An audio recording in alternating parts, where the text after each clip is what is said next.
self-sufficient night for the first half, then he gets the last few minutes there, they make a run, and he gets comfortable up, he's like, he's strong in transition. There's a good time like coaching him, just getting to know the person. What about him makes him able to sort of shake that off and just focus on the task at hand and come up with those like big moments? Yeah. I mean, I think the key for him is he just has an ability to stay present. Doesn't get too caught up in the past, whether it's good or bad. I think he has an innate ability, not just on the court, but in life, to just focus on the present and what's going forward. And so, he trusts his work ethic and he trusts the people around him. So, I think that's one of his biggest keys, right? Is obviously the competitive nature that he has, but just his ability to stay in the present, and continue to move forward. During the game, when that happens, like, are you talking to him, or is his teammates talking to him? Is it just like he locks in inside on himself? Like, what is that sort of? Yeah, Tony Dobbins does a great job communicating with him. I talk to him a little bit, but a lot of it is just him being in his zone and having an understanding of where he is and what he needs to get accomplished. I mean, he has really good, situational awareness to his environment, and has an ability to kind of take it to another level. So, but even with to me, what he did for us, and throughout the game, the efficiency doesn't really matter as much as his mindset and his approach and really his presence. Now that the game is over, I have to ask you about your brother coaching another team. Does it mean anything more than the fact that he's coaching the other team, and what was it like to get to coach against him?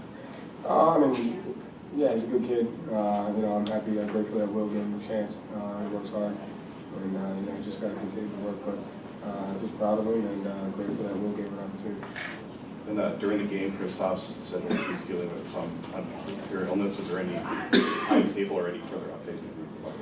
No, I mean, I think he said it best. I think at the end of the day, just making sure he's safe. He's still able to come in and be around the guys as best he can, and try to stay in the best shape possible. He's been on the court, so he's doing what he can to get back. But he kind of said it best. At the same time, we just got to kind of make sure he's good and we do his best for him.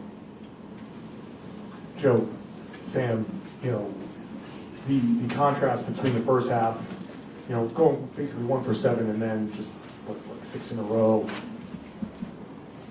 I know you don't need to talk to him, but like for a shooter to just keep going like that and not lose confidence, what does it take aside from him just trying to keep it himself, like from a team perspective? I mean, I think just trust. I think trust and belief. I think at the end of the day, there's no shot that he shoots that we think is a bad shot, and so I think it was great that even when he was 1 for 7, the team was still looking to find him, and I thought it was great in that third quarter. But to me, I think he's a straight shooter. He understands his work ethic. He does the same process every day, whether he does this or whether he goes 1 for 7. So the work that he puts in with his staff, the player development team, just his overall approach is high level and very professional. So not much to be said.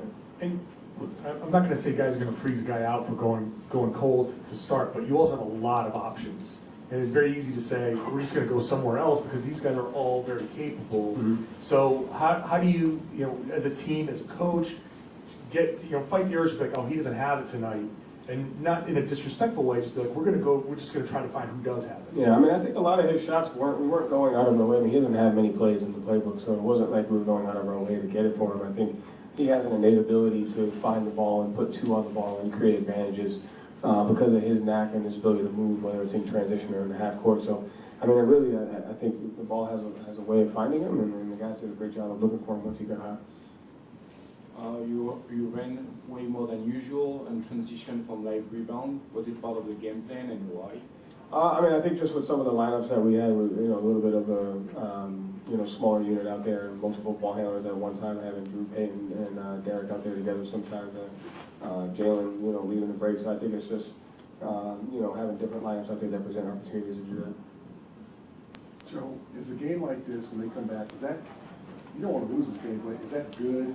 Is that good education, good stuff to learn from that fourth quarter, that you guys just didn't pull away and everybody's happy, that you have something a lesson learned from this? I mean, I think it's good because of it just gives us an opportunity to get better, and I think you take a look at the end of the third quarter, the start of the fourth quarter, but we could have ended the first quarter better, we could have ended the second quarter better, could have started the fourth better. So again, goes back into that situation, and sometimes a little bit more, but always 10 to 15 possessions that you have to get better at, whether you win or lose, and you just have to be able to learn from them. You talked about not getting bored with the process. Is that difficult this time of year, 18 games left, to get across the guys, not to get bored. Don't look forward, don't look to the playoffs, don't look to April, just, is that difficult to get across at this point? No, not for our guys. I think they do a great job of understanding what we need to get accomplished and, continue to do that. So I don't think so. I mean, I think that it's a different type of character in that locker room, and I think they're focused on winning regardless of what it is. Final question, Justin. Joe, last week after Peyton 40-point night, he admitted that it could have been anybody. It could have been Sam Hauser's night. He comes out tonight and makes 9 threes. I mean, what does it say about this team that so many guys are capable of stepping up like that?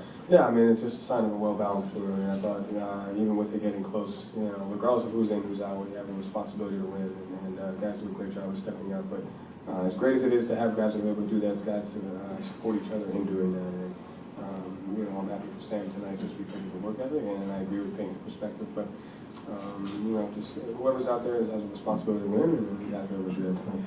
Thank you, Joe.